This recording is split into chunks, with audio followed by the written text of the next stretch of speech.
Mau tahu bedanya konvensional engine sama electronic engine? Sini Mamang kasih tahu.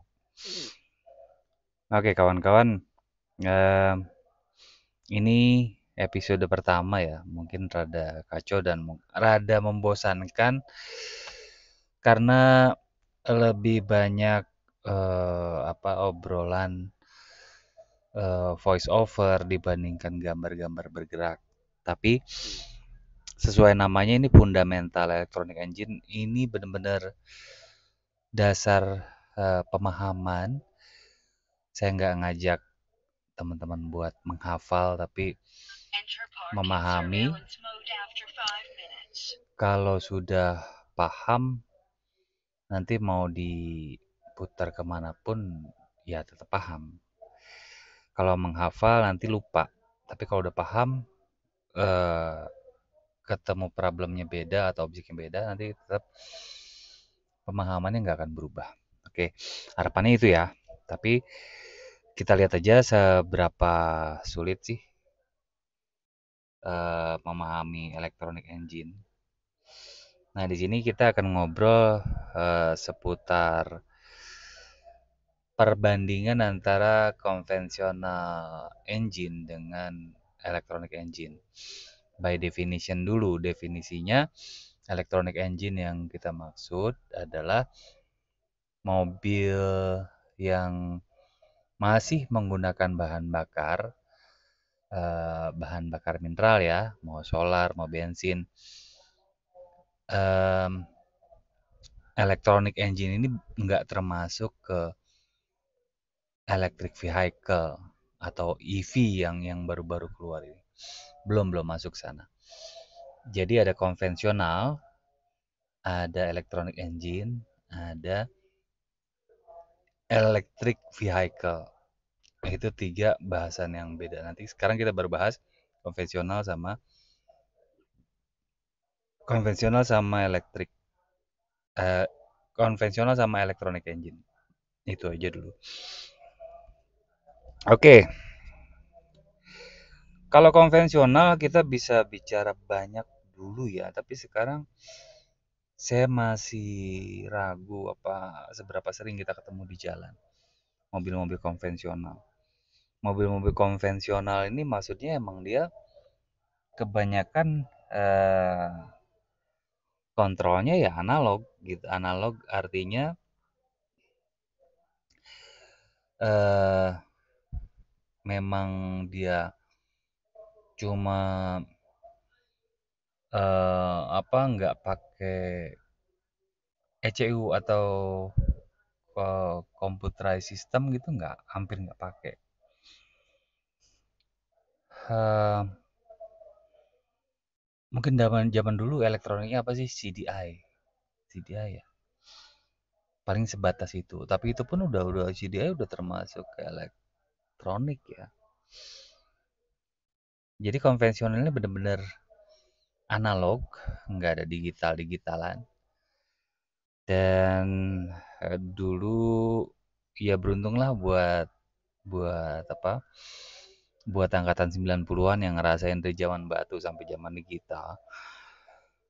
Jadi dulu masih banyak mesin-mesin tua yang analog, yang listriknya juga paling ya hitung-hitung tegangan berapa ampere gitu aja. Itu yang konvensional. Jadi eh, kalau yang kelahiran tahun-tahun 90-an mungkin ya, mungkin udah jarang ketemu kali kendaraan-kendaraan tua kayak gitu. Nah, ini kebiasaan aja sih. Di sesi ini harapan harapan saya objektif yang akan kita cover seputar pemahaman apa itu konvensional engine, terus membandingkan komponennya seperti apa aja sih, terus mekanismenya untuk memperjelas mesin konvensional yang saya maksud itu seperti apa. Kemudian objektif keduanya electronic engine, yang kita maksud electronic engine itu apa, komponennya seperti apa, dan sistemnya seperti apa. Kemudian antara keuntungan dan kerugiannya dibandingkan mesin konvensional, elektronik itu seperti apa. Nah, kalau ini tercover dalam 30 menit berarti kita beruntung. Oke, konsep sederhananya mesin konvensional terlalu sederhana kalau saya bilang. Jadi, dan saking sederhananya emang ini justru malah jadi powerful di kondisi-kondisi ekstrim ya. Maksudnya kayak contoh untuk pedal gas. Pedal gas itu pakai kabel gas. Kabel gas itu disambungkan nanti ke lever throttle. Begitu pedal gas diinjak, nggak penggerakan lever throttle lewat kabel gas. Kalau putus ya kita bisa sambung aja, cari cari tambang yang serupa atau tali serupa. Misalnya yang di hutan gitu bisa pakai serat dari pohon-pohonan yang kira-kira cukup kuat untuk menarik itu ya pakai aja. Saking sederhananya ya seperti itu. Input itu ya langsung ke output. Jadi input pedal dirasakan langsung secara fisik ke output. Rem tuh, kayak rem eh, biarpun dulu udah banyak juga hidrolik, tapi dulu sebelum hidrolik ada itu pakai tali juga kayak kayak zaman sepeda gitu. Tali rem kayak rem tangan juga masih banyak, sekarang rem tangan masih banyak yang tali ya. Jadi penghubungnya tali, tali baja gitu. Jadi kalau rem ditarik atau rem diinjak ya langsung menggerakkan tali di menggerakkan lever drum drum brake ya kayak gitu-gitu aja. Pedal kopling, pedal kopling biarpun hidrolik, ada juga yang masih mekanis, jadi ya model lever gitu, jadi tapi meneruskan gerakan itu ke batang shaft, terus mendorong apa namanya kalau di sana bilangnya gigi matahari ya, atau kopling set biar supaya dia merenggang dan memutuskan putaran dari mesin ke transmisi. Input sama dengan output. Ini mesin konvensional powerfulnya di sini kalau menurut saya sih. Kekurangannya sekaligus powerfulnya di sini. Jujur banget kalau misalnya basic konsep dari konvensional engine ya direct gitu aja. Sesederhana itu. Nggak ada yang namanya masalah. Oh misalnya eh tegangan baterai turun terus jadi nggak bisa ngegas. Nggak ada. Nggak ada masalah itu. Tanggung dia eh kalau udah di lapangan ini mesin dibilang badak banget itu. Badak banget dan emang nggak gampang rusak. Orang justru malah yang sekarang jadi topik bahasan ini, kenapa bahasan ini keluar adalah kekhawatiran saya orang terlalu nyaman sama mesin-mesin konvensional. Orang lebih nyaman dengan mesin konvensional, jadi mau apapun, apalagi misalnya menembus jalur-jalur yang ekstrim gitu ya, mau pulang kampung ke daerah yang agak jauh, mendingan yang konvensional aja lah, semua bengkel bisa. Justru adanya video ini, episode pertama ini kan arahnya kita mau memberikan pandangan yang berbeda, perspektif yang berbeda mengenai perubahan teknologi. Karena sehebat-hebatnya konvensional, sehebat-hebatnya analog, begitu teknologi digital ketemu dan itu bisa diterapkan, pasti ada benefitnya. Dan teknologi, masalahnya teknologi ini nggak bisa mundur. Gawat kan kalau nggak bisa mundur, sedangkan kita masih bertahan nyaman di konvensional. Akhirnya apa? Ini saling tarik-menarik. Bengkel juga jadi nggak banyak yang digital, yang electronic engine nggak banyak karena penggunanya lagi lebih suka mobil yang konvensional. Iya, powerful konvensional dan gampang tiap bengkel ada. Tapi nggak bisa dibendung teknologi ini. Mau nggak mau mesti bergeser. Nah, sekarang diajak bergeser, banyak yang mindsetnya masih konvensional. Itu yang kita akan coba. eh Moga-moga video ini bisa membantu. transisi dari konvensional ke elektronik. Buat siapa aja yang nggak punya latar belakang teknis pun paling nggak bisa punya pemahaman mengenai basic konsep dari electronic engine. Itu objektif kita. Oke, ini yang basic konsep dari konvensional ya. Kita udah jelasin bahwa input sama dengan output. Udah, itu konvensional.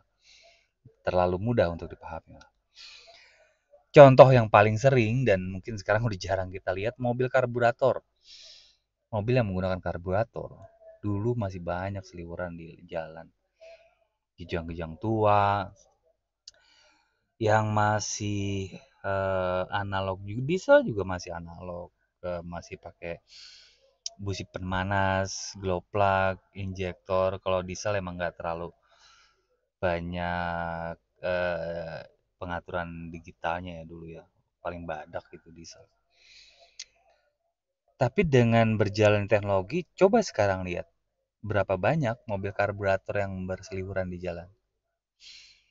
Minim banget itu, kayak Sigra atau apa eh, yang ekonomis-ekonomis gitu, dia udah pakai ECU, injection. Injection udah jadi barang yang common sekarang. Karburator malah udah jarang ketemu di jalan. Karena apa? Teknologi emang udah bergerak sana. Sejago-jagonya bengkel karburator kalau udah pakai ECU ya mau nggak mau si bengkelnya juga geser.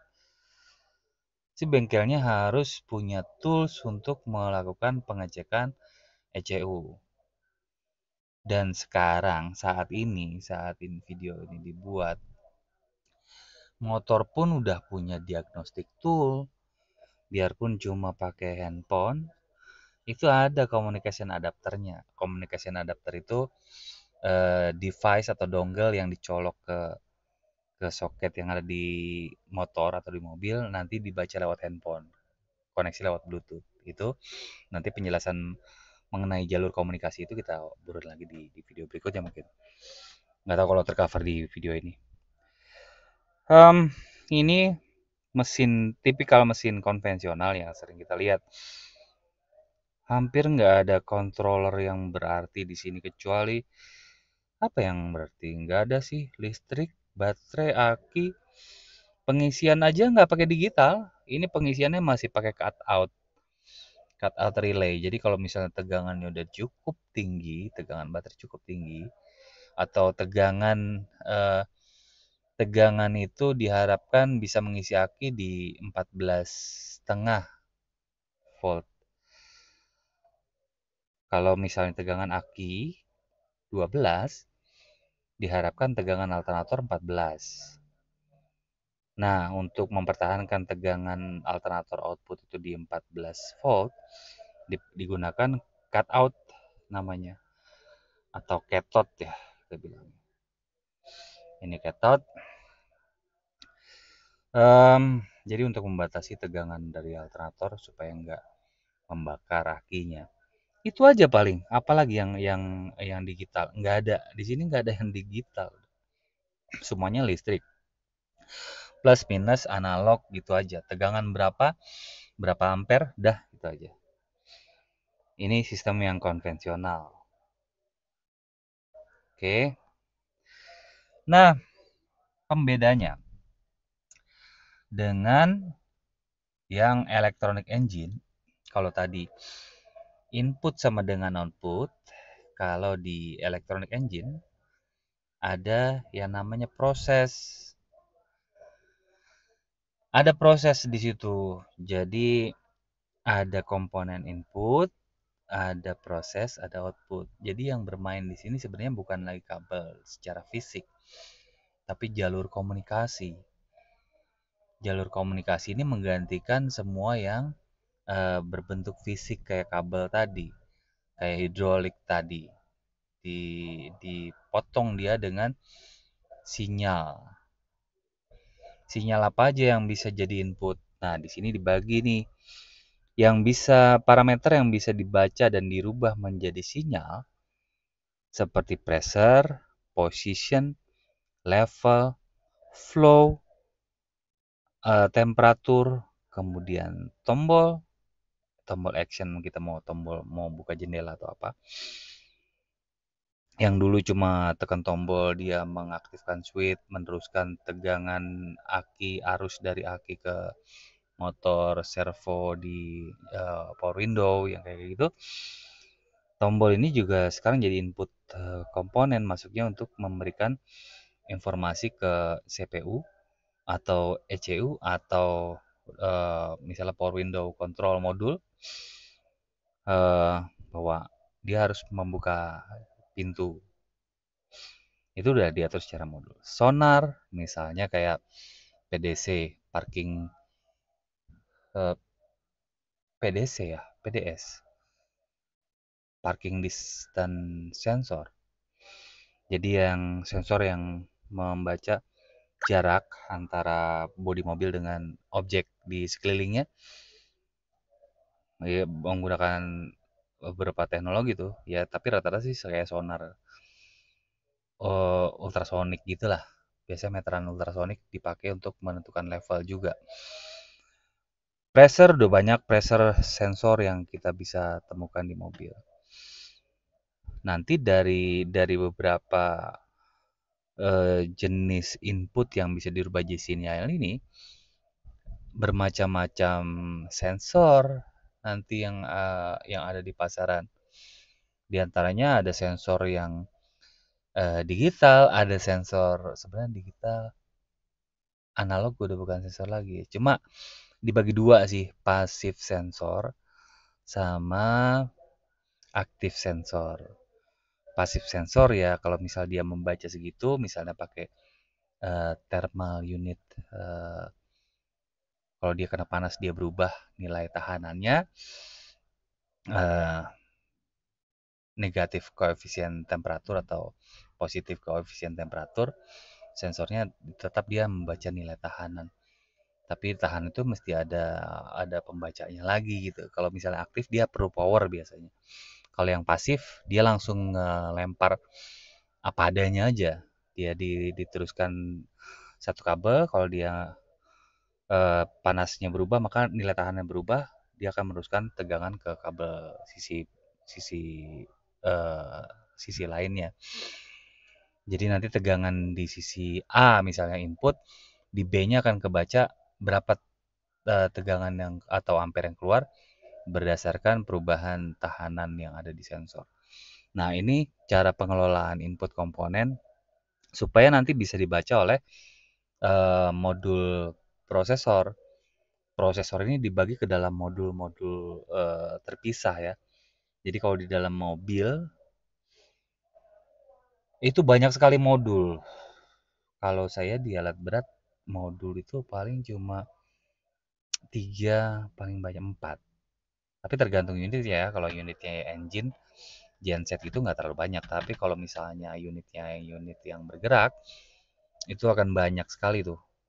Karena dia transmisi punya modul sendiri. Engine punya modul sendiri. Modul kontrol ya, ECM, ada TCM, ada FIMS misalnya. Kalau di alat berat, kalau di mobil ada MID. Itu modul juga tuh sebenarnya tuh. MID itu bisa tampilannya output, displaynya output ya. Tapi MID itu sebenarnya modul. Membaca sinyal juga langsung ke MID, MID menampilkan ada TCM, BCM, power window dan lain sebagainya. Ini modul-modul yang terpisah. Dia fungsinya emang membaca input, kemudian ada sistem proses di sana dia harus melakukan action apa. Misalnya pedal gas ditekan, berarti position sensor dia akan mengirimkan sinyal posisi pedal gas berapa persen. Dia model sensornya biasanya mengeluarkan sinyal PWM. Kalau misalnya kita mau bahas jenis-jenis sensor lebih detail, saya siapkan satu sesi sendiri deh buat membahas jenis sinyalnya. Jenis sinyal yang dikonversi jadi digital, kemudian dikirimkan ke prosesor. Prosesor akan membaca, misalnya pedal gas ditekan setengah, si ECU akan ngebaca bahwa pedal gas 50% posisinya. maka dia harus memberikan eh, perintah ke injection nozzle harus berapa memberikan jumlah bensin ke tiap silinder. Ini proses. Em, dari proses ini bisa ke engine, bisa ke transmisi tergantung modulnya dia tugasnya di apa.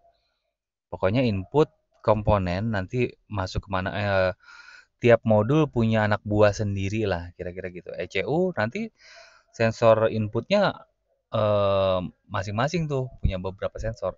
Transmisi juga punya sensornya masing-masing. Jadi transmisi eh, punya punya kaki tangan sendiri untuk merasakan kondisi, engine punya punya ini sendiri untuk merasakan transmisi, tapi mungkin nanti ada satu sensor misalnya kayak speed sensor, RPM speed itu kan menentukan si transmisi harus berbuat apa. Padahal sensornya ada di engine. Parameter ini nanti yang ngatur biasanya ada ada pengaturan ECU lagi di atasnya engine dan transmisi. Itu yang apa kayak complicated, tapi kalau menurut saya jalur kayak gini justru lebih lebih teliti ya, lebih teliti dan kalau kita paham cara kerjanya sebenarnya jauh mempermudah untuk kita melakukan troubleshooting nantinya. Karena ECU, TCM, BCM masing-masing punya anak buah sendiri. Jadi nanti akan ada muncul kode DTC itu sebenarnya gampang di-trace. Misalnya DTC-nya kodenya apa gitu, itu ketahuan. Modulnya dari modul mana, komponennya komponen apa, kerusakannya apa. Itu nanti kita atur lagi ada di apa? Di pengaturan filer mode. Saya udah searching rada lama ya, tapi nggak tahu ini, silakan cek lagi deh sendiri kalau misalnya emang ngerasa nggak bener tuh kalau misalnya filer mode itu diambil dari militer. Tapi seingat saya, penelusuran mengenai failure mode identifier yang dipakai oleh standar otomotif SAE, Society of Automotive Engineer SAE. SAE itu menerbitkan protokol 1748 apa ya? Kalau nggak salah yang paling pertama. Yang paling pertama itu mengadop tuh, udah mengadop failure mode, tapi makin ke sini 17 1478 atau 1748 saya lupa. Nanti dia berubah lagi jadi J1939. Di J1939 itu protokolnya, protokol komunikasinya ada tuh standar untuk mengidentifikasi ini modulnya siapa, yang nerbitin error ini modul mana, komponennya apa, dan failure mode-nya apa, kesalahannya apa, apakah short to high atau short to low. Em, Nanti akan muncul di DTC itu. Itu cara cara mekanik untuk memahami lebih cepat problemnya di mana. Sebenarnya dengan adanya kayak gini kan, harusnya kita sebagai user merasa diuntungkan karena nggak lagi tebak-tebakan. Kalau zaman dulu masih pakai analog, digigit tikus lampunya mati, udah. Giliran engine-nya panas, lampunya tetap mati. Kenapa? Ternyata digigit tikus. Tapi kalau di elektronik enggak. Di elektronik dengan mengubah sinyal itu jadi bukan diterima langsung tegangan atau ampernya, tapi dia ngerubah ke kayak semikonduktor gitu. Jadi kalau dia nggak dapat ground, putus nih, misal putus dia nggak gantung gitu, maka dia nyala. Dan kalau dia muncul sinyal panas, bau panas berlebih, dia juga nyala. Tapi kalau diputus, dia nyala juga. Itu enaknya kalau misalnya elektronik. Jadi bisa ditwist ke kebutuhan yang lebih lebih aman lah. nggak tebak-tebakan kalau misalnya kita ada kesalahan, "Oh itu biasanya di sana, oh itu biasanya di sini." Nggak usah, kalau yang elektronik ke engine, cukup kita colok scanner, dia bicara semuanya. Sekarang mending mana?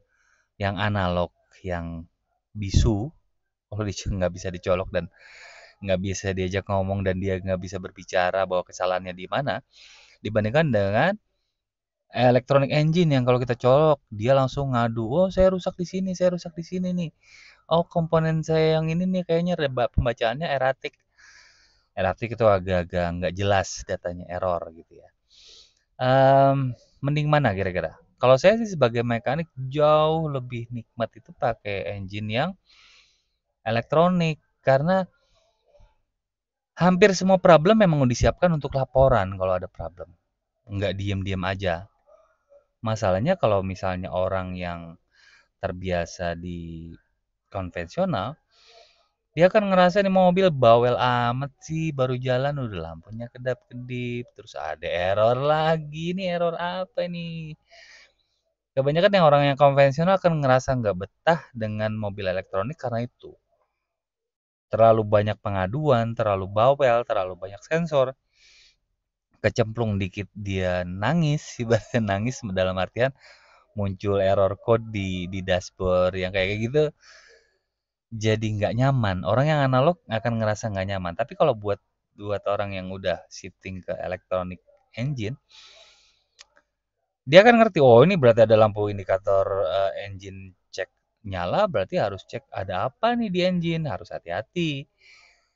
Pinggirkan dulu, misalnya lagi berkendara, pinggirkan dulu mesinnya, coba baca diagnostik code-nya apa, jangan main langsung reset aja, tapi dicari dulu problemnya apa. Nah, ini juga jadi hal yang menurut saya kurang ideal.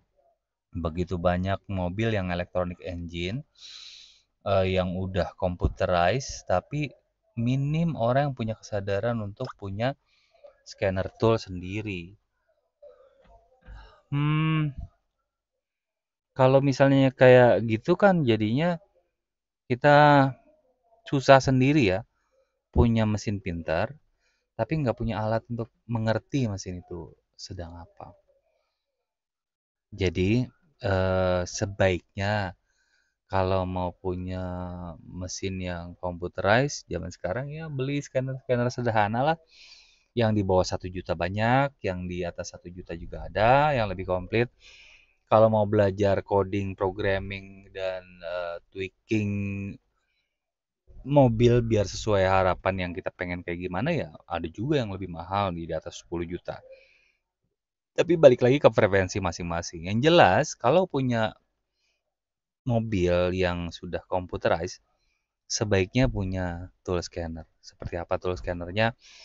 Mungkin di episode kedua kali ya. Kita akan bahas ini udah hampir 30 menit nih.